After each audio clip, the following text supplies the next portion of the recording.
Welcome to the Camera Dude Podcast, where we focus our lens on business. We will cover the art of business and everything in between. Join your host, Rob Moorman, a seasoned photographer and RV park owner with over 27 years of experience, as he captures insights from industry experts and fellow entrepreneurs. From mastering customer service to igniting creativity, we explore the common threads that weave through successful businesses. Get ready to click, snap, and discover on the Camera Dude Podcast. All right, welcome to the Camera Dude Podcast. I'm Rob Moorman, your host and Camera Dude. Hang out with us as we dive into real conversations about business and life. Now, before we get started, our next guest absolutely blows my mind that they said yes, that she's here. I don't deserve to have somebody of this caliber, but I'm excited to all at the same time. I heard this person speak once, and she said 2 lines, and this has to be someone that attends, becomes a part of the Camera Dude podcast. So welcome, Lindsay Vastola. Thank you for having me, Rob. And don't be a sore winner. You are just, I'm honored that you asked. So the feeling is mutual. I love it. Thank you. See, you're inspiring me already once again. So just for my listeners in brief, we met in the Professional Photographers of America convention known as Imaging USA. My listeners know I've been a photographer quite a long time, 30 years in the business, and they also know I own a whole nother business outside of the industry in Sunburst RV Resort. 2 different worlds, literally 8 hours apart from each other if you drive, and they're also very different. So it's exciting to hear someone like you bring all these things to the table that I realize, even though the services and widgets I'm selling between the 2 businesses are different, business is still the same. And so that's important. So Lindsay, before we go any deeper, introduce yourself. Tell my guests, who are you? What are you about? Yeah, well, I'll give the quick 2-minute story, I guess, or 90 seconds, whatever we got here. I currently live in Raleigh, North Carolina with my husband and 2 children. My son is 13, Emilio Jr., and my daughter 8, Lydia. They're so much fun. So that keeps me busy, but gives me a lot of purpose and fun. So we moved to Raleigh, I always tease with everybody else from the Northeast. About 4 years ago, we were in New Jersey for 20 years and decided that it was time, just for a good move for our family. But I ended up in New Jersey via growing up in Hawaii, actually. So I grew up on Maui, which was an incredible place to grow up. But, like many of us, we never appreciate what we have, no matter where it is, until you leave and you go back. And so that's where I spent my childhood, born in California. My mom is from Kentucky. My family, we literally span the entire country, if you will. So I've been really blessed and fortunate to live and work in many different places. And when I left Hawaii and I went to school, I decided I thought I had to do something really big and important, like international politics. So I went to school in Washington, D.C., got my degree in international politics. Fun fact, I studied Japanese for 8 years, and lived in Japan for about 1.5 years. So at one time, I could speak fairly proficiently about politics, economics, and in Japanese, which was quite an incredible experience. And then ended up in New Jersey, where my first, kickoff of my career was a New York City-based international translation communication firm. We can go into that a bit. But learning sort of the corporate digs after the first, I was there about six years, and realized, I said that I don't think that this is really the direction that I'm meant to go in. And as many of the business owners listening to this right now, I'm sure can attest, when you go into business, the learnings and the challenges. And I said, if there's any time I'm going to do this, my father was an entrepreneur, so I think it's in my DNA. But I said, I've always been an athlete. I've always been intrigued. My dad put me on a squat rack when I was 10 years old in the gym. And I said, I'm going to do this fitness thing. And I had $624 in my savings account from high school. I said, I'm going to put that, toward getting my certification and doing so this was in 2006. And then just through a lot of pounding the pavement and shaking hands and networking, built a business very quickly where I was doing at-home personal training, driving, I don't know, 800 miles a week. Wow. Ironically Amazing. working more hours than I was in New York City, but it's very different when it's your business. This was before kids and all that. And really that was what spawned my fitness business that then parlayed into speaking at companies and doing consulting work in the industry, but then that grew outside of the industry up until about 5 years ago, where I closed the chapter on my fitness gym, if you will, that era. And now I do primarily leadership coaching and employee development, and really personal and leadership, of course, of teams and business leadership.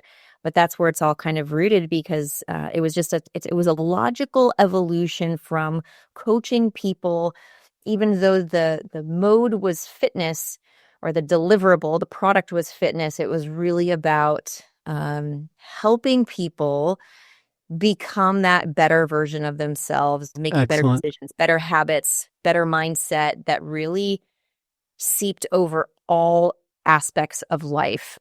Because we'll talk about, I'm sure. Do you find that even those that are successful, sometimes get caught in a trap, get caught in a loop? They're already motivated, but then they get stuck in a rut. And so what you do not only gets those that are maybe just getting started or don't know how to do all of that, and those that have made it to the top, but now they're on a hamster wheel.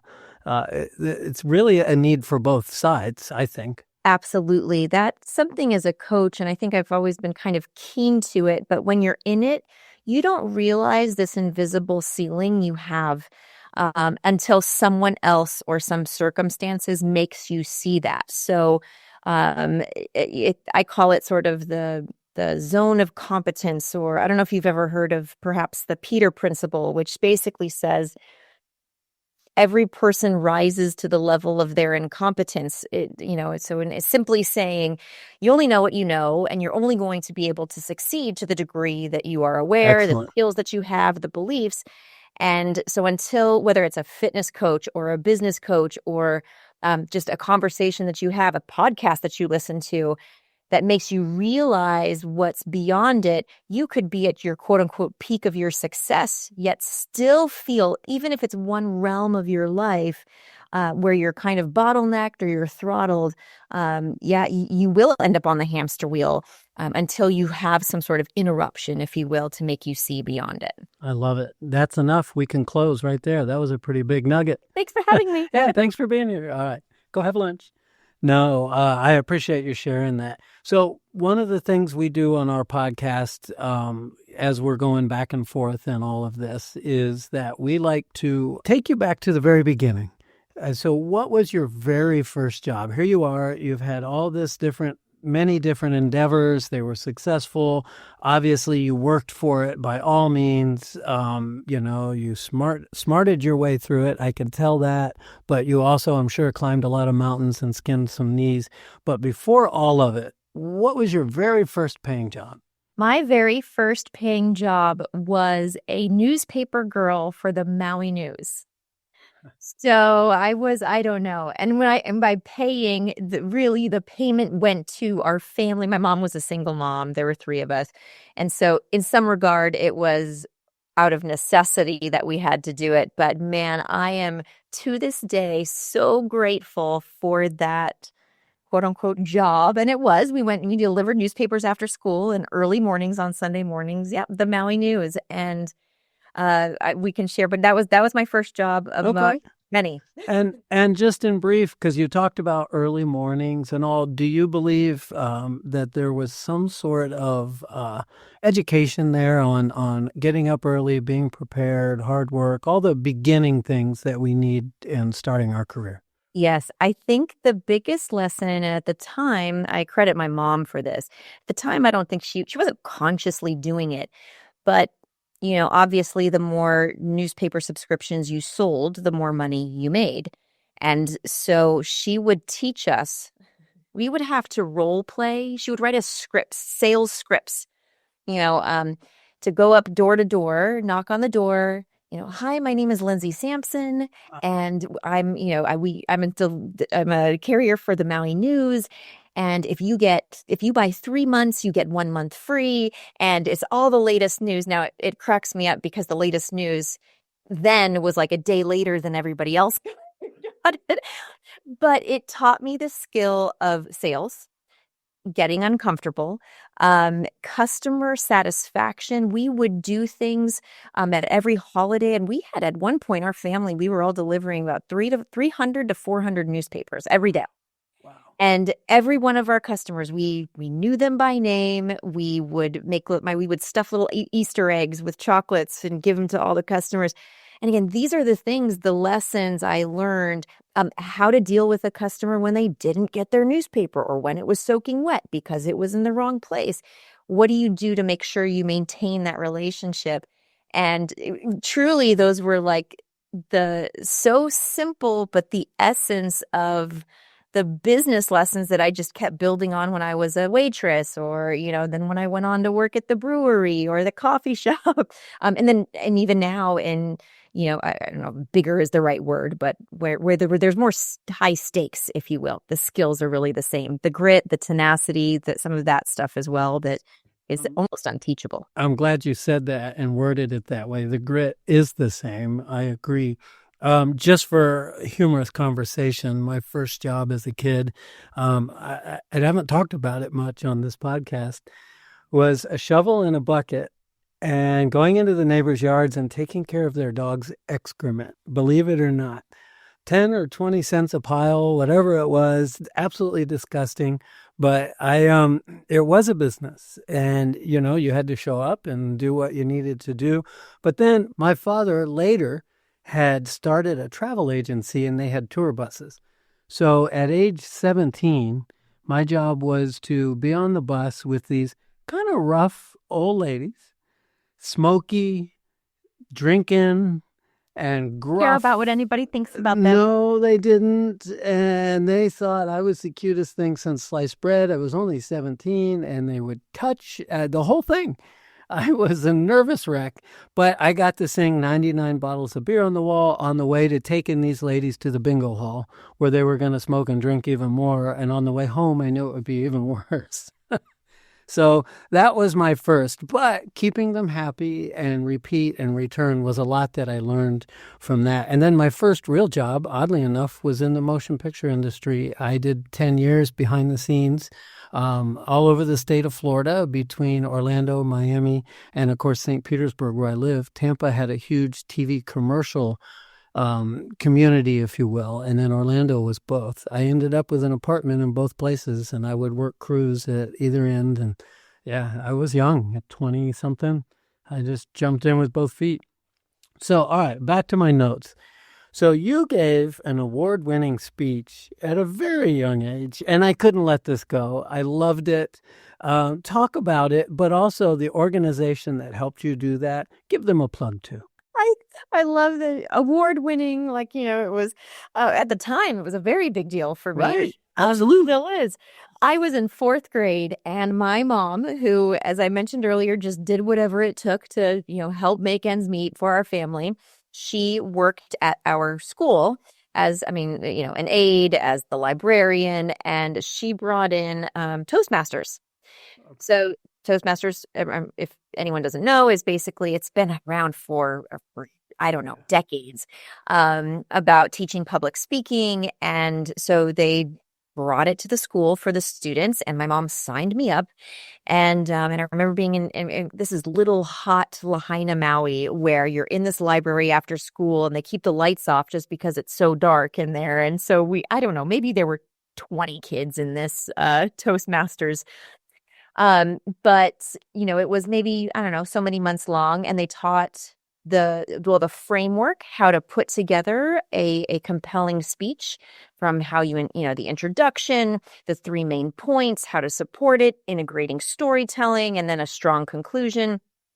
And And then sort of the culmination after lots of practice in front of your peers was the final presentation. And I did it. My speech was on the silver sword plant, which is the state plant of Hawaii.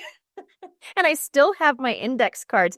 Rob, I tell you, I love that. my presentations now, and you have PowerPoint presentations, and it actually drives me crazy because it requires so much energy to put together these visually, and photographers can appreciate this, I'm sure, this visually appealing aesthetic tool, which is wonderful. But I'm like, wow, I remember when you had 5 index cards. You wrote your intro, you had notes for each one of your 3 points with 3 supporting points, and you had your conclusion. And it was so simple. So I did this presentation on the silver sword plant of Hawaii, and I won the competition. I still have the trophy, which is now rusted, and it's like a man on a podium with this oversized suit. It's great. But let me tell you, I think that was pivotal in, well, my confidence, I guess, in speaking in public, whether it's on a stage or with a client or, in whatever environment, organizing your thoughts, sharing a compelling reason or story. It's just, if there's one gift I could give my children, would be the gift of being able to feel confident speaking in public. I think it's the number one fear still of most people. And it's not, again, maybe the intention isn't to be on a stage, but the confidence to have those kind of conversations. So yes, that was my Toastmasters award-winning 4th grade. Oh, well, congratulations, Master Toastmaster. Thank you very much. Yeah, I love that. But I also think that you were blessed. You said if there's anything you wanted to leave for your children, so to speak, and give to them, would be that confidence to do that. Your parents did that. They made you do sales, right? And you had to go in front of people and speak and have rejection and deal with somebody that might be angry because, like you said, the newspaper was wet or whatever. And so you were gifted that. I can see that. Yeah, I was. And there's not a day that goes by. And when you talk about nature versus nurture and sort of a natural case, I do, but it's a learned skill. My son at 13 right now, he's big into football cards and trading, and he goes to these card shows. And there was one of the gentlemen who had a table, and he said, the great thing about a lot of the youth when they come is they're not afraid to negotiate. They're not afraid of no. They don't have this, what are they going to think of me? Or am I insulting the guy? There's this fearlessness about, well, I want to make this much money. And so here's, how I'm going to do it. I'm going to do it I'm hoping my son does it this way, right? Is in a respectful way. Right. But it's truly negotiating. And I think that's where, if we're trying to tie this back for the listener, I see a lot of business owners, myself included, where we second guess ourselves. We don't ask, we don't ask for what we're worth. We don't know how to say no. We sometimes have a hard time hearing no and not taking it personally. And sometimes I'm like, I just want to embody my 13-year-old son who is fearless. Like, what's the worst that can happen? Is that they say no to my deal or my offer, and we try again. We try again. I think you're correct, and I see that in photography talent, so I'm going to apply that to what you just mentioned. Some people can pick up a camera and see things and create beautiful things, but it still has to be refined, or they stay in the hobby realm. So when it comes to sales, what you were talking about, you have one child that has it and one that maybe doesn't, right? And so you still have to nurture both of them equally, because this one could run amok. He knows too much. He's too confident. And anyhow, but that would be a fear too, where you go too far. Like you said, respectfully, touch base. The kids that sell the Cutco knives, have you heard of this? Oh boy, are they relentless at calling.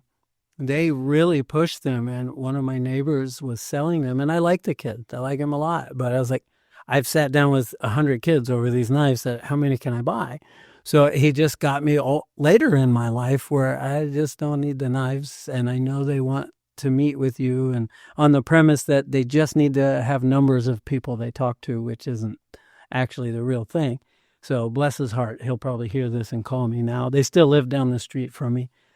So all right, you were heavily involved in a high stakes corporate management position, and I've always respected that. Just running my little RV park, I now have the assistance of a management company, but even then, I'm at the top, management company and employees. So really, it just added more people for me to trickle down my needs, desires, passions with this business too, and it made it harder.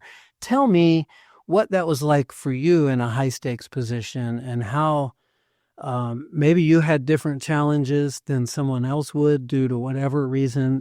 Share all of that. Sure. So the first company, as I mentioned, my degree was international politics. I was always very intrigued, interested, if you will, in intercultural communication. And so this was just, it was an awesome first, especially right up college. Before you go too far, can you go back and go to Washington and help out or something? Would you please? Just both sides? Little favor. Yeah, I'm not taking sides, actually. Just kind of, let's see if we it's can. something that's always needed, no matter what. But all right, I'm sorry. Carry on. no, please. It's funny. So I, go to New York City, and it's this big, 34th and Park. I'm on the 39th floor, and and I came in just as, it was a very high paced, it's an international company. So you're running 24 hours a day. I lived in New Jersey. For those of who are listening, you can appreciate, that commute. That's a train, 2 hours door to door, grueling, and you're working overtime, all the hours. And I was young. And so, that's the capacity that the dues you pay. Very quickly, rose the ranks, if you will, and ultimately I started in the legal division, and then they were expanding into pharmaceutical and medical device. And anytime you open up a box of Band-Aids and the instructions are in 27 different languages, or whenever there is a new pharmaceutical on the on the market, you have to go through all this regulatory, and then if the company wants to market it in other countries, they have to make sure that even the language and the marketing. So it was really awesome, because it was in the line of my interests. But I again quickly became the division. I was the manager of that whole division. So at the peak, I was managing, I think at the time it was, 46, 47 employees. It was a $72 million department, and I'm like 20 nothing. So it is interesting doing what I do now in retrospect, looking and saying, okay, wow, at 20 nothing, I was running, and sitting around the boardroom tables with some of the biggest decision makers in the industry.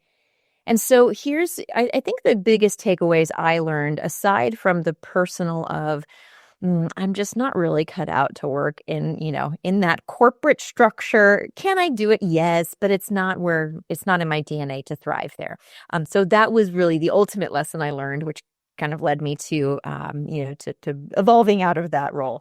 But the dynamics of leadership, the dynamics of valuing employees, or the importance of valuing employees, what it looks like, what it feels like. I learned about myself. What I actually loved most about my role was empowering, challenging, supporting the team toward a common goal. Awesome. And that, now full circle, that's really what I coach and what I train on, is how do you take how do you get the best potential out of people?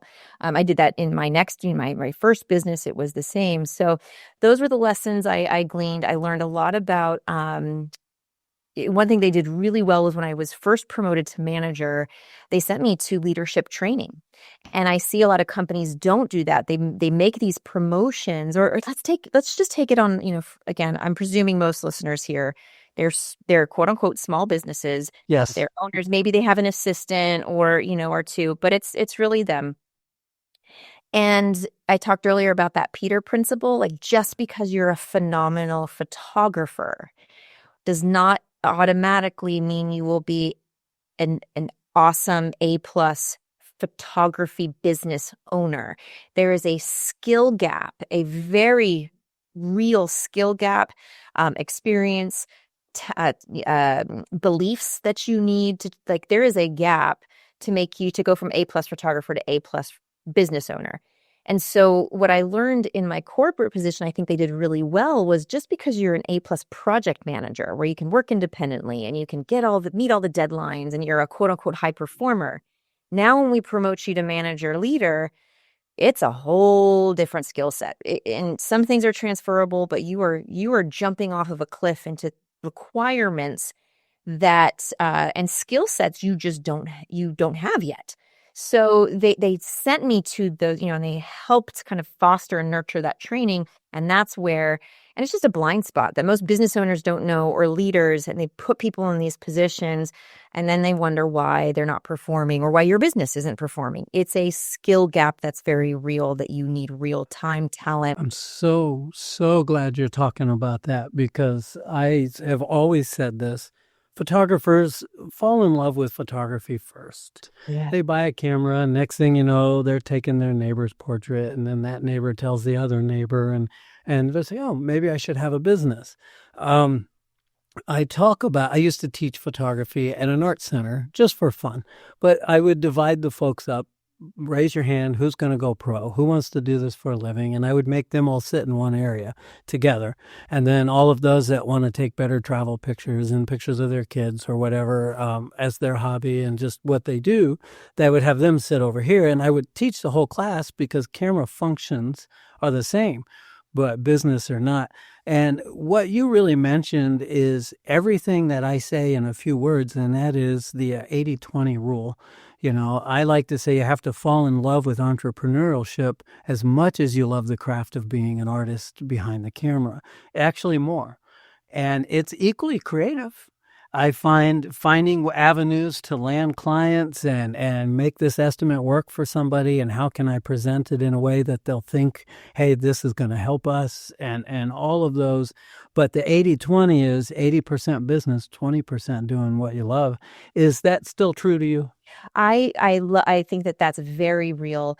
One of my favorite quotes about, especially in an industry that is creative, that is it's founded in passion. I can't imagine a photographer not being passionate about the art and the craft of it, that then compels them to want to become, do the business part of it. Right. And it was Jim Smaltz, who's he's an author, and he said, and I'm hoping to get this right, but in order to make a profit from your passion, you must think business first. In order to make a profit from your passion, you must think business first. And so, to your point, it's literally a switch that has to happen. That I'm a business owner first. So what is the problem I'm solving? Is there a viable market for it? How do I sell it? How do I package it? How do I articulate and communicate it? How do I sell it? How do I deliver it? That's the business first. Plug in any industry or any widget or service that you're selling. What happens with business owners, especially creative, service-based business owners, is they will always fall back to what they're most comfortable with. So even if you get to a point in your business like, oof, I got to get another photographer because I'm booking too many weddings. So now I need to get the backup photographer. And I need to work, quote unquote, more on the business. Intellectually, they know that this is, what needs to happen. Yet it's interesting, they will always fall back to getting in the business because it's comfortable, because they know it. And that's really what hamstrings the growth of their business. To your point, that 80-20 rule, their 80%, it's often flipped. It's 80% I'm going to do the actual creative delivery part of it. And the 20% is like, well, I guess I got to send them an invoice, and I have to put, I have to get a testimonial, and I have to do the business stuff. And that's a huge belief system mindset. I love how you said they really need to become business owner first. And I happen to sell photography, but it's literally what's required for a thriving business. That's worth the weight in gold. Again, we could close up shop. We're done. That was incredible. Yep. Just kidding. Don't leave, listeners. I'm here. Yeah, we're still here. Thank you. And, I recently watched your interview podcast for PPA. I listen to their podcast pretty regularly, and you guys were talking about new T-shirts, right? Do you remember? Well, that was another T-shirt. It popped in my head because I just listened to it yesterday to get warmed up for today, and sure was. So in order to have a business with your passion, say it again so I don't mess it up. To make a profit from your passion, you must think business first. I love that. That's how I'm going to promote this podcast, this episode with you. So there you go. We'll put it out there. I love that. All right. So let's, for the sake of time, there's so much that we could dabble in just right there in that one spot. I know you're a plethora of knowledge and we could sit there, but you have another business or did for a long time. And it was a venture and it was about health and it was known as the Body Project Fitness. Is that right? Yeah. All right. Tell us about that because it was also successful. It was, talk about that's where I cut my teeth in entrepreneurship, if you will, business ownership. So when I left my New York job, I really thought I was going to go in and just get another quote unquote job in what I was doing.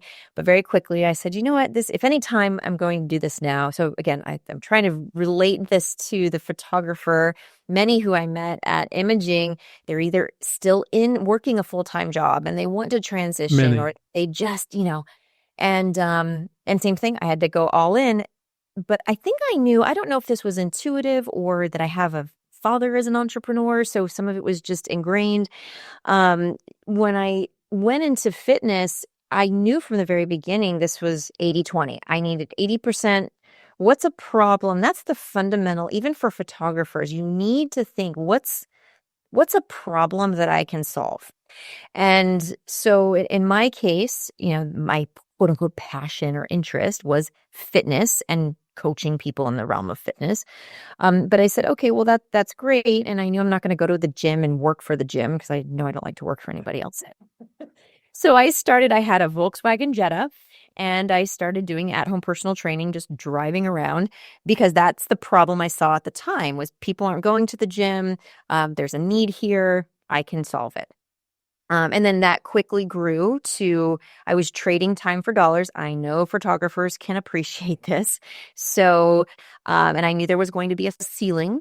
So I started doing group fitness. This was 17 years ago where outdoor boot camps were just starting. And we quickly grew to 3 locations.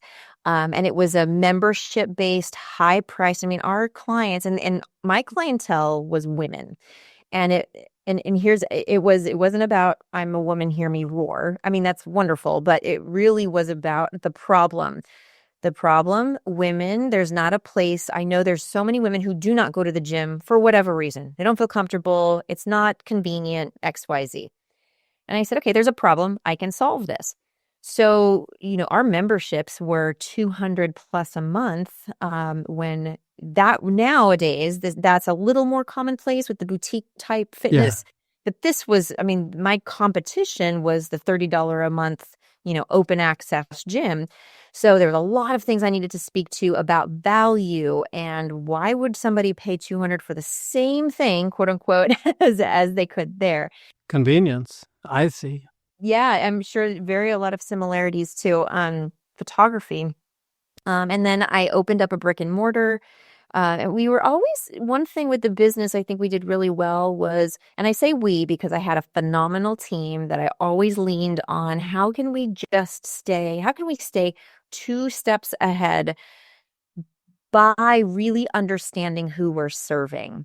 So we knew the challenges, and that's why I think it's important, even for photographers, is know who your clients are, equally know who they aren't. Who do you serve best and who don't you serve? So if you are the sports photographer, go all in that because you can speak to that. You can become the authority in that. And I know there's a few different lines of thinking there, but for me, that was, I think, where we really thrived. All of our programming, our support services, we knew our audience and we knew what their challenges and their fears were. We could market to that, speak to that, and then, charge sort of a premium, if you will, because we over-delivered on that value. So sounds to me, it's an awesome project, actually. And it sounds to me that you did a lot of things. First of all, you were empowering women, right? Your client. And so that worked out really well for you to be there, help them, empower them, not only just maybe internally, but they were also getting healthier. So physically, and of course, there's emotion that goes on with working out that's positive and all of that.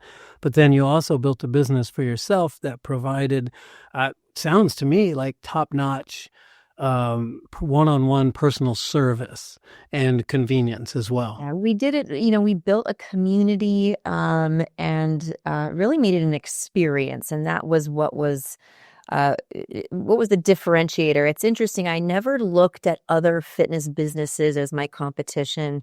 The competition was really, especially, let's be honest, I can't really think of any other industry where you're literally paying for a service that you don't want to do. Like the customer has to do it themselves. Yeah. Like if I go to get my hair done, somebody's doing my hair for me, getting massage, they're doing it for me. Or my HVAC, I don't want to pay to get that stuff. Right. If they're doing it for me.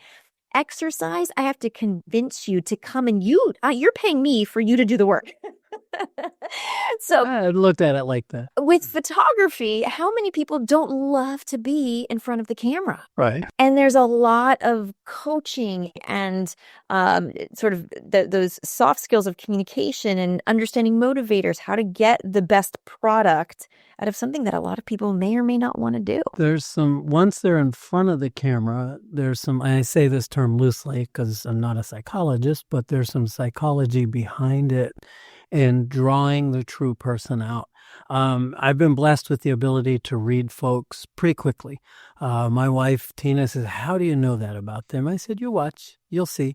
And sure enough, I just, by how they carry themselves and talk and walk and body language, I don't know. It's just something I was born with. I wasn't trained in it. And so you can really see that. And so what I like to do, I went back to a client who her kids are grown now, and they've come to my studio since diapers all the way until their last portrait they've left for college. So, and my business has morphed now from, I still do portraiture, but we're doing a lot of school portraits and things on, because your clients, as a professional photographer, you're running at a certain age, and the age group you're networking with is the age group. So all these people are having babies, they're getting married. And then when my life changed, all of that started to fade, and then I started to shift into a different outlook at my studio as well. I had to, right? So that was an interesting way to look at it. But anyhow, reading people, understanding, and what she told me, I asked her at the end, because we love it. They're almost like family now. It's, if their family is hurting, I'm there for them. It doesn't matter. They've been with us so long, 18 years, right? 17, 18 years. So I said, why? Why us all of this time? And I had never asked her that in the past. And she goes, well, you're part of the family now. I wouldn't go anywhere else. I'm going to start crying on my own podcast. Yeah. And I love her kids. And if I see them out in the community somewhere, how are they? How's so-and-so? I won't say their name here, and I love hearing all the success stories. They're my kids, they're not, but they are. Beautiful. And what you're really speaking to, I don't want to jump ahead, but please. I speak quite a bit. Most of my speaking, my coaching is rooted in emotional intelligence. And the first time I was exposed to the concept, if you will, of EQ or emotional intelligence, I was doing a lot of corporate speaking, with my fitness business. And it was in central New Jersey, so very connected. And I started getting contracted to go to Fortune 500 companies in New York City. I was in Philadelphia. We were for companies on, usually it started out with, work-life balance for the busy professional. And I came from a corporate background, so I get them. I understand their challenges. But I got a call one day from a big bank I'd spoken at before, and they said, now this was in, 2011 maybe, said, will you speak on emotional intelligence? Now, wow. For those of you who can't see, I'm putting my phone up, or my hand up to my ear like a phone, because that's what you did. You called. And I said, and I made this face to myself, like, emotional what? I had no idea what emotion, I'd never heard of it. Nobody had really heard of it because we weren't talking about emotional intelligence in 2010 like today. But of course, in my, infallible self-belief, I'm like, yeah, sure. I'll talk about emotional intelligence. Brave. College kid, I'm cramming, trying to get information about this emotional intelligence thing. And I said, this is it. It was probably one of the you have those pivotal moments in your career that create the shift. This was one of those for me, because I said, this is that missing link I couldn't put my finger on. I couldn't really articulate. It was the quote unquote soft skills. You just mentioned it in your story, where you were saying it's almost intuitive. Like I can read people. This isn't a weird, woo-woo thing. No. This is, your ability to have the awareness of other people's emotions, your own emotions, your motivators, and then how do you use that to get the best outcomes? And once I really understood the power of emotional intelligence, I marketed my clients differently. We sold differently. I hired differently. Our programming, our packaging, our pricing, it impacted every piece of the business. How I coached was very different. And I started to see things through a lens that's, my sort of the marquee thing I always say is, soft skills have hard costs. And so if you, as the photographer, don't have that keen sense and awareness of, oh, this person's really uncomfortable, I need to find a way to get them comfortable in front of the camera. Here's how I do it. Here are the questions I ask. Here are the questions I don't ask because it might make them more uncomfortable. Those are quote unquote soft skills and tangibles that will make or break whether they come back to you for 18 years or not. And these are things that need to be not just there. I sometimes tease. I said, isn't this, they're sort of the skills like, didn't your mom teach you that? Like common sense. But they show up very differently in the workplace. Yeah. How do you communicate? How do you, all of these things. So that's really was a pivotal point for me, that EQ piece. And that's why, I can take the logical business side for a business owner or leader, and I can say, okay, well, here's why you're, maybe hitting a roadblock in your business, or why you're not getting the best performance out of your team, or why you can't, quote unquote, have work-life balance. It's all rooted in facets of emotional intelligence. So again, I went on a tangent there, but I hope that the listener can appreciate the importance and the gravity of it. I'm glad you did. And let's just dive into it, because we're here and you are obviously, they now know, a public speaker, and you motivate, and not just in the photography world. That's where I met you, but you go to other corporations, other industries, and do the same thing. By the way, your last few comments, there was 4 or 5 more T-shirts mixed into that one. You said a rampage. I say it's a plethora of knowledge that you're spilling out to others. So to my listeners, make sure you guys are hanging out and taking every nugget of this. I'm so excited about our guest. All right. But before we do, I want to get a quick message from our sponsor. Moorman Photographics, where every click captures the essence of life's most precious moments. Our studio stands as a beacon of creativity and professionalism, offering a myriad of services tailored to your every photographic need.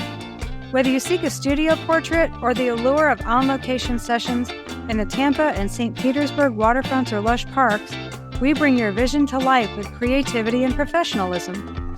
Corporate headshots, we excel at those too, providing impeccable quality whether in the studio or at your corporate headquarters. Need portraits for a large team or event? We orchestrate seamless setups for groups or individuals. But our expertise doesn't stop there. From high-end school portraits to photo restoration, from pet portraits to product images, our portfolio spans the spectrum of photographic artistry. Led by professionals with degrees in both photography and fine art, our team is dedicated to exceeding your expectations with every frame. Step into our studio, where creativity knows no bounds. Contact us to book your session today at moormanphoto.com. So tell us about your speaking business first, and then we'll go into the bullet points of all the things you teach and speak about, and try to get them connected to you and follow you. Well, my speaking business started in the 4th grade when I won the Toastmasters. I love it. I love it.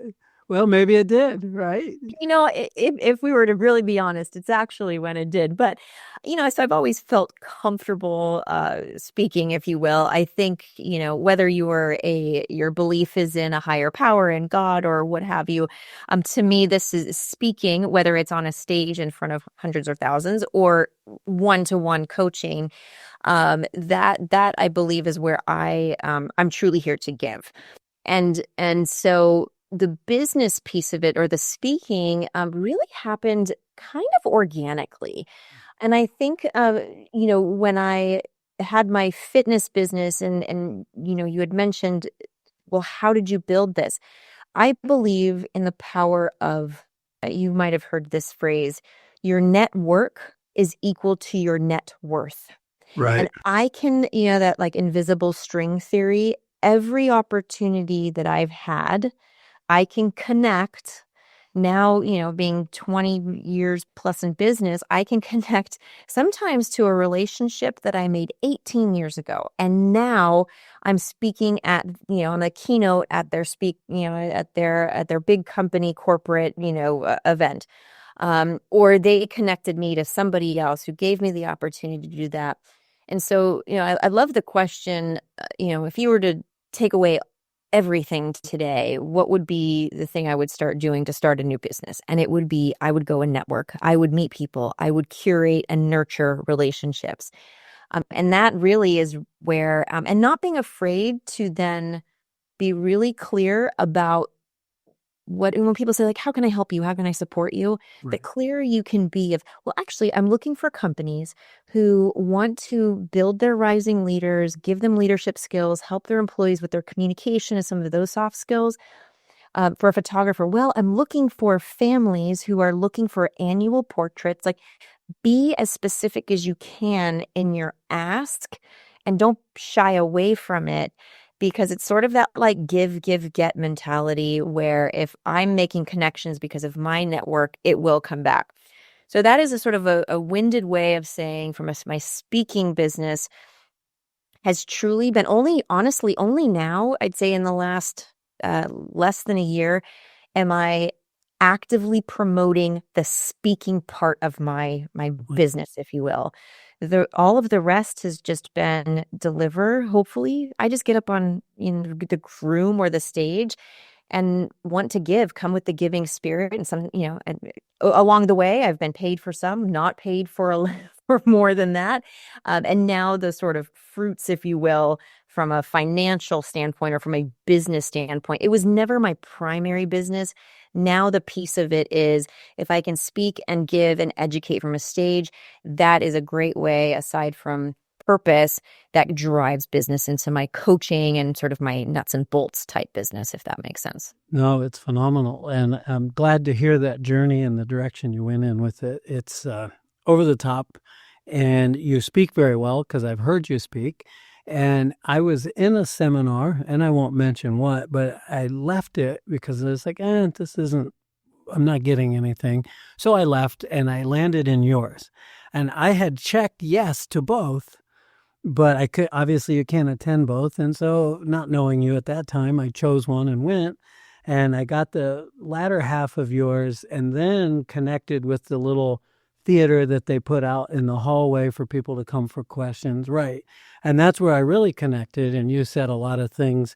Was it you that says that getting paid by your client is kind of like the applause from them? I don't say it in that way. I love that. What I usually, in terms of payment, is there's a phenomenal book. I don't know if you've read it, called The Go-Giver. Okay, I'm going to have to read it. Sitting here, I don't think I have it sitting. It's The Go-Giver. It was one of the first books I read when I started my business, and it really reframed how I thought about receiving money or asking money for my services. Money is just the exchange of value that you give. Like it's literally just the exchange. So it's kind of like applause. Same thing, right? It is. It's the value that you give is equal to the amount of money that you receive in return. And there, I think that's for another whole podcast episode around our mindset around money and our self-worth and our value. And That's where I think a lot of business owners they're probably shaking their head that it's like, I'm probably not asking what I'm worth. Photographers especially, and you might have an answer for this. I found we're small businesses, and a lot of our boutique studios deal with clients who are big business most of the time. And when they see, and I'm not knocking them, and this is only a select few, but they see a small company, and so instantly they start to browbeat you for discounts and all of those things. And I'm thinking to myself, you don't go to the gas station and fill your car with super unleaded and ask them for a discount. You don't go to Macy's or one of the finer clothing stores and ask them for a discount. But when you see us, my wife and I, we're running this business together, and you're going to come in and browbeat us because we're smaller, I think it feels like they can, so they do. And it's scary. So you either get tired of it, which I've been there, or you're just scared to push the issue, so you just leave it alone and just do it or whatever. So that's a problem. What do you think about that? I do, especially spending, 15 plus years in the fitness industry. It's very much the same because it's very personal. I think as photographers, you essentially are the product. This is what I've heard in so many conversations where in the sense that this is something that you are producing. It's your art, it's your craft, it's your skill. So it does feel extremely personal when they are browbeating, asking for discounts. It's really discounting your worth. And well, number one, and this is sometimes a hard truth to swallow, is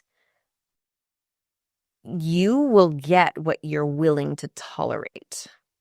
So if you're willing to tolerate big business or whoever discounting and asking for discounts, if you keep saying, okay, I'll do that, really, where is the onus? I mean, sometimes I wish I could be the person that would ask for those discounts. I don't want to be, especially as a business owner. I know the other side of it, but I have to admire the, guts that they have to ask, I guess. Again, I'm saying this a little bit tongue in cheek, but people want to buy from people who are confident in the value that they're providing. And I saw a very significant shift when I really started saying, it's okay to say no. Actually, I should be saying no, because if you discount me, I'm not going into this relationship giving you my best, even slightly less. And so when you can learn to confidently and assertively, and it's very uncomfortable, it's extremely uncomfortable, especially if you're in a place in your business where there's a little bit of a scarcity mindset, like I have to make money. Once you're making money, it's a lot easier to say no. But this is where the mindset piece comes in, where you have to put yourself, I call it the 2.0 version of yourself. So the 2.0 version of Rob, the one who has the quote unquote luxury to say no because he has plenty of business. I don't need people who are discounting my services. The 1.0 version of Rob, who might be struggling to pay the bills and feels like, oh, I could just get the money a little bit more. Start making decisions like the 2.0 version. Create some non-negotiables. I won't accept less than 4 figures for every, service that I offer. And do it as a point of personal pride and commitment to yourself and your craft. And this really takes a separation. It's almost like separating yourself, like your emotions, because you're so emotionally tied to it. And I'm not saying that this is not easy, but if you believe, even if you have to fake it, that I think every photographer believes that their product is good. I think there's a lot of imposter syndrome still, though, right? They're probably looking at other photographers saying, oh, they do this, they do that. But the 2.0 version of you doesn't have to get the money. It says, my rates, this is what I charge for this. Well, could you add an extra package or add another thing or cut up the cost? Well, this is what I typically do. In this case, I'm happy to add in another one. But even then, every time you start to pull away, you're just not setting up those guardrails, and you're losing respect from them, really, and ultimately for yourself too. So I get a bit passionate about this because it's hard, but I think it's the thing that is the Achilles heel that's holding so many business owners back. And the difference between ones who really soar and take their business to the quote unquote next level and the ones who will stay treading in med.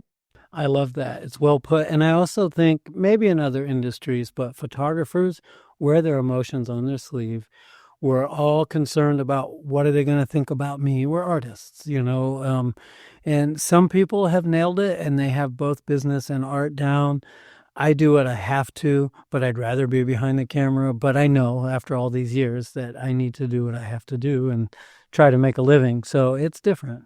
It's a fun exercise I do with some of my sort of solopreneur clients I've worked with, and because I did it with myself, is you almost create an alter ego. There's actually a study done, and I'm going to use the anecdote of the kid who puts on. He believes that people with glasses are smart.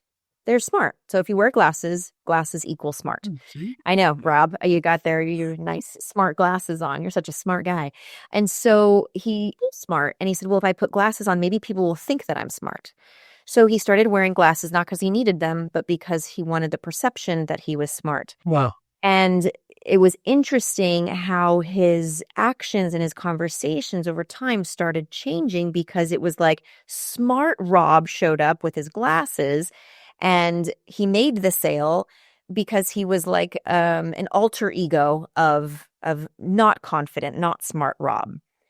And then, of course, as the story goes, he does this so many times that it literally just becomes who he is. He can sell, he's confident, he's smart. One day he's in a meeting and he sells, what he was selling, and he does it just like he's had now for so long. And he walks out of the meeting and he realized he didn't put on his glasses. Ultimately saying, like, it's not the glasses, but do whatever it takes to manufacture, like almost put yourself in that thing. I know it sounds silly for me when I speak, even when I do stuff in like my office and it's just an online training, I put heels on. Heels are my glasses. They make me feel more confident. They make me feel like whatever that is. And it seems so silly, but I've had clients who are doing the sales and the delivery.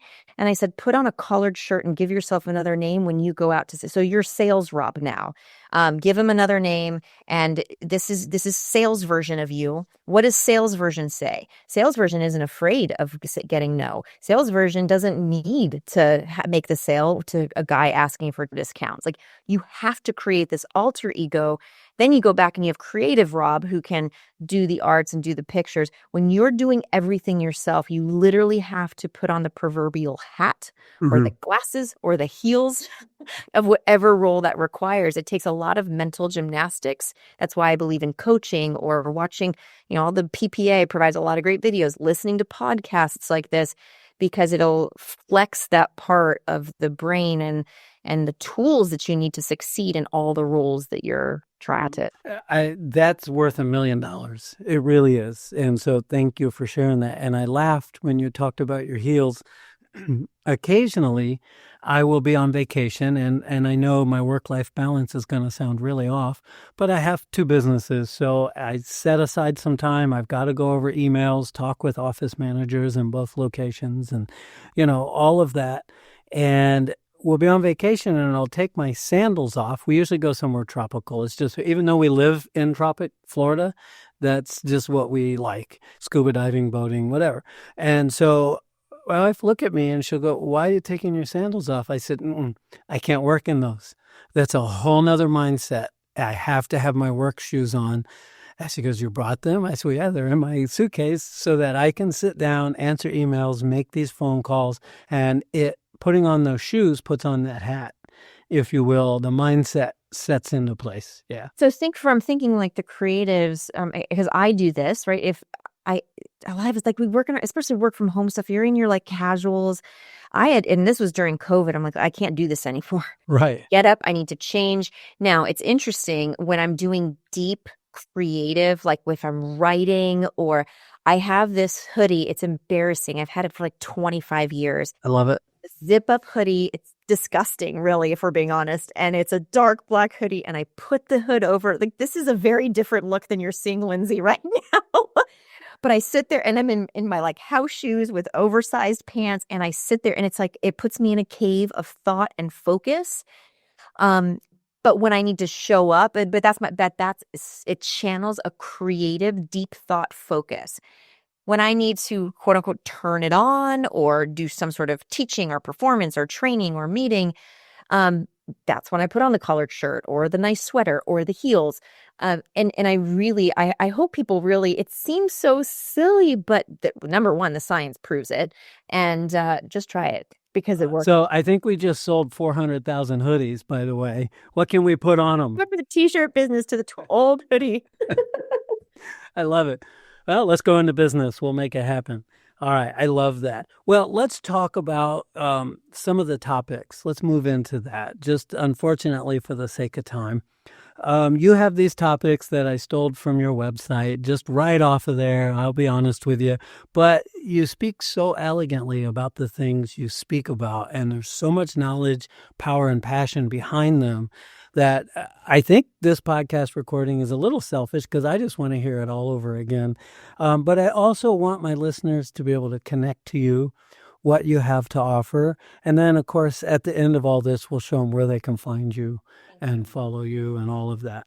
All right. So lead yourself first. Yeah. Lead yourself first really comes from the premise of especially business owners or professionals where you're also mom or dad, you're also wife or husband, your brother, your sister, you are taking care of, many of us are in that sandwich generation where you're taking care of your aging parents and your kids and your, the star community volunteer. Yeah. And there's these expectations of, or what we're doing is we're trying to lead and help other people. But where it really comes down to, if we want to, in the workplace, if we want to think, or in our families, leading others, and we put so much focus on how we can lead, parent, be good examples for others. But where we lack often is our ability to lead ourselves first. Are we holding ourselves to the standards that we should be in order to be that better version of ourselves? So, a lot of my talk on work-life balance is a little bit challenging for many, because a lot of the conversation these days that I'm hearing is, have we let this notion of work-life balance and well-being and, sort of that mental well-being, have we done it at the cost of performance? And so some of my other talks, I know you have listed here, that's really kind of the essence, is lead yourself first, pour into yourself first. That means physically, intellectually, mentally, emotionally, spiritually, relationally. Do that first, because if you don't do that, you're actually holding yourself back from the ability to lead others in the most effective, most meaningful way. So that's kind of in summary. Very well done. I love it. Talk about one other thing. The whole meat that I wanted, I waited long, and now we're like into time so far in, because you have so many great things to say. Just really do an aerial perspective on your thoughts on the work-life balance. The reason why I say that is I'm blessed to be surrounded with a lot of young entrepreneurs. I'm in a networking group, Network Professionals Incorporated, and we meet at the Wednesday morning sunrise chapter at the St. Pete Yacht Club here. And I've been an MPI since 1999. And so a lot of the kids in there, I call them kids, they're young adults, come up to me and go, I wasn't born then. I was like, oh, sorry. So but this podcast is a product of that. A good friend of mine, Josh Naiman, and Jordan, who's also running my sound, has Naiman Creative, and they do podcasts, and you've got to do this. And so here we are. And so networking comes from that. But work-life balance, I hear them at that starting group, if you will, of business, talking about work-life balance to the point where there's a fear that they're not going to get the life part of it and the balance. So, and I find myself getting caught up in that still. So lay that out for us, would you? Gosh, this is, it's this elusive. I used to speak to work-life balance, again, very differently before kids, and then having little kids, and then having a little older kids now. And so one, I think this really work-life balance looks different at different seasons in your life. So I would sort of paint that broad stroke.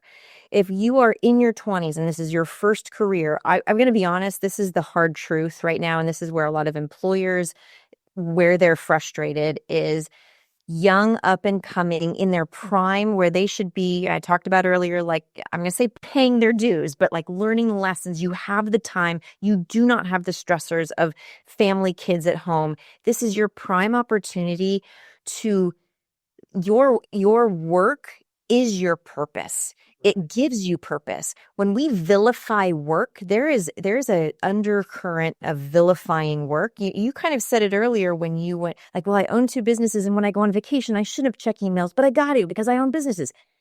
It's who you are. Yeah. It's your DNA. Now, do you do it at the cost of time with your wife? No. I don't know. Maybe not. If you can communicate that with her and help her and then you're both on the same page about there's going to be high seasons and there's going to be lower seasons. It's expectation management. But in your 20s, in your early career, the goal is not work-life balance. I think that's an elusive goal. It's almost that sets us up. Well-being comes from purpose. Find purpose in your work. Learning, connecting, networking, pushing yourself professionally to learn new things. I think we're shying away from hard work, thinking that like, well, we have to have this well-being, and actually we don't have good well-being because we're not flexing our grit and tenacity that it makes us feel good when we work really hard for something. Now, where a lot of the cost might be is you're working for a high demanding, when I was in New York, I was working 25 hours a day and I wasn't going to the gym. That's where you have to say, all right, I need to maybe learn to manage my time and expectations, non-negotiable. I'm going to the gym every day because this is important to me. But I encourage those in their sort of younger in that early career stage. Work-life balance is not the goal.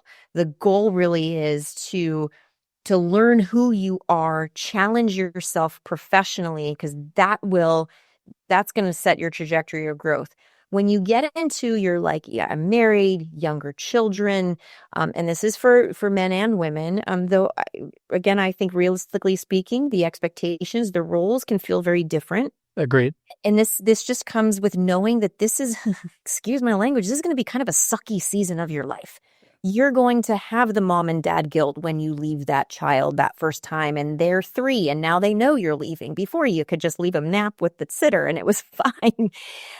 When you have purpose, though, if your work means something to you, you bring your family as part of it and they see that it gives you purpose and meaning and they don't get angry at you. You'll know when you've gone too far because they will let you know. And that's when you say, okay, now it's time to reassess. But I say in your early 20s, you have to start those non-negotiables of taking care of yourself, particularly physically, because how many of my clients in their 30s and 40s and 50s, they're like, yeah, I had kids and like I blinked and now I'm 40 pounds overweight, I'm unhealthy and I'm depressed. And it's because they didn't create that bedrock of leading myself first so that when you add children, when you add a spouse, when you add aging parents to it, that bedrock is there. And it doesn't mean a 4-hour, workout routine. It just means a self-respect and a commitment to yourself. And that's where you get the sense of well-being, even when you feel like things you're overwhelmed by schedules. You have that anchor. And and it sounds oversimplified, but I guess that would be in, broad strokes. I know for the interest of time, work-life balance looks like different in different seasons of life. I would caution even calling it work-life balance because it means that somehow it needs to be equal. It's, use the word synergy or, I don't know, different people say different things. Work is my life and life is my work. Doesn't mean that I'm sitting in front of my computer all the time. No, but it's who I am, which means my kids understand that a big part of my identity is what I do.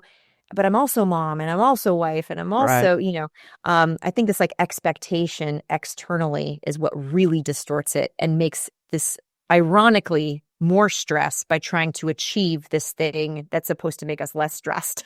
And that's the cat and mouse chase. You've said it. Get enough of a broad stroke that You some did. sink their teeth into, I hope. You did. And I'm glad because it's really that particular topic is what brought me into wanting to start a podcast about business for those to get an understanding.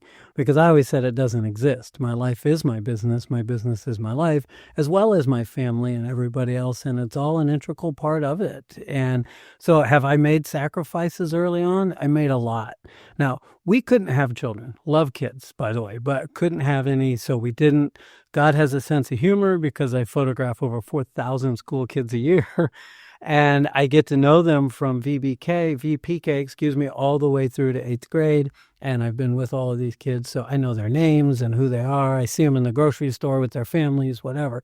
And I love it. So he does have a sense of humor when it comes to it. But if you don't have that work-life balance, you don't want to make that mistake. I do have nieces and nephews. I missed drumline and dance class, and my wife would go represent. And then later, my wife came on board at the studio for the last 20 years of the 30.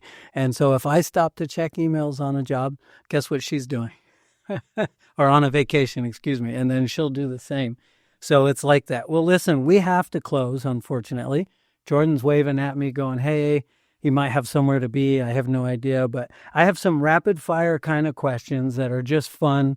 We'll go through them and we'll wrap it up. And Lindsay, I say that we should do a round 2 at some point. You have so much to say.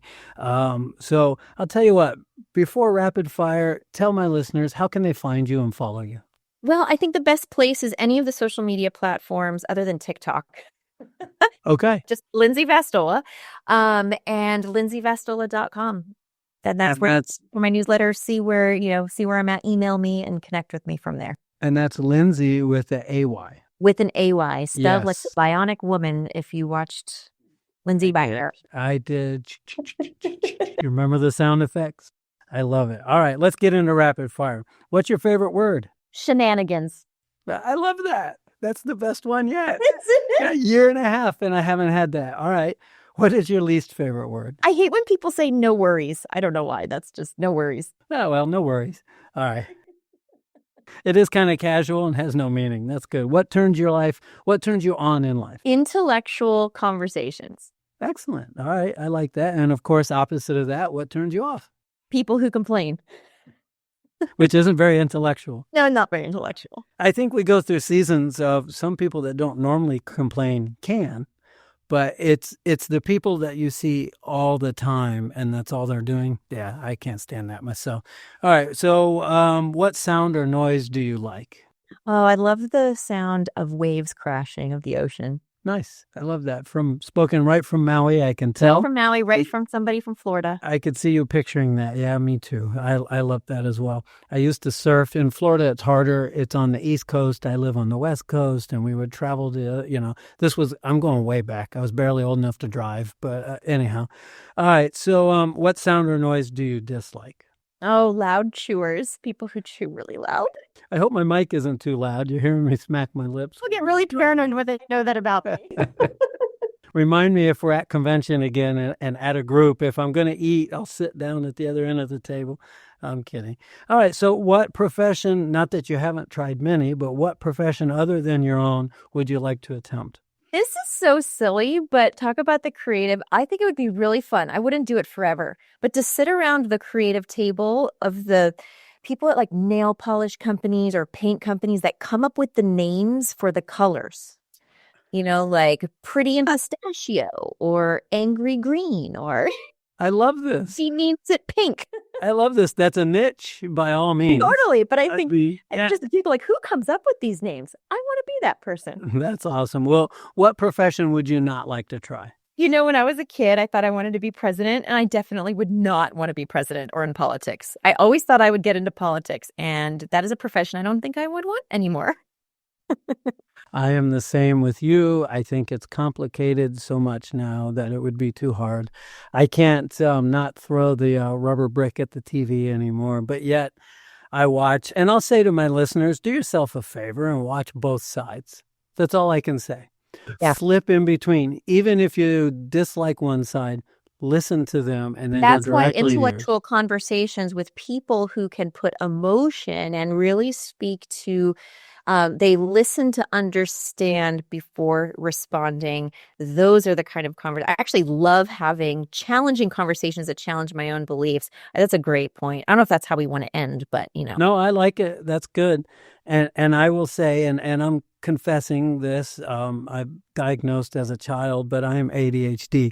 So for the person to not speak before thinking is really hard for someone like me. Sometimes we abruptly interject, and it's never intentional to be rude. It's just it's like a burst of energy. It's lightning. It's got to come out. And if it doesn't come out, it gets forgotten. So that's where the sense of urgency seems to come from. So what you just said is big for me. So I used to do a ministry. I won't go deep. It was a prison ministry. I did it for 21 years. So, yeah, and they used to say to the volunteers going in, it wasn't held by the prison ministry. It's an outside organization called Kairos Prison Ministries. They're in like 500 prisons, men and women's prisons, the whole thing.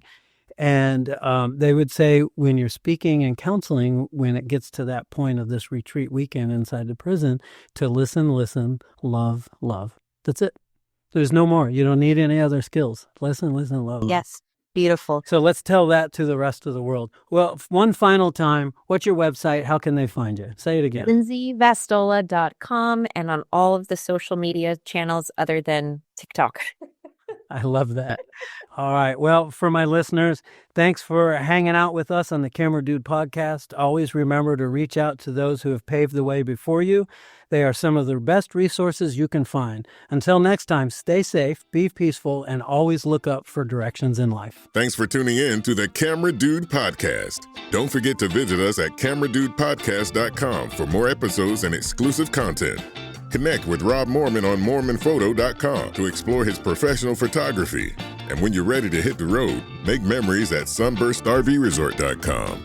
Until next time, keep capturing moments and chasing dreams. See you on the next episode of the Camera Dude podcast.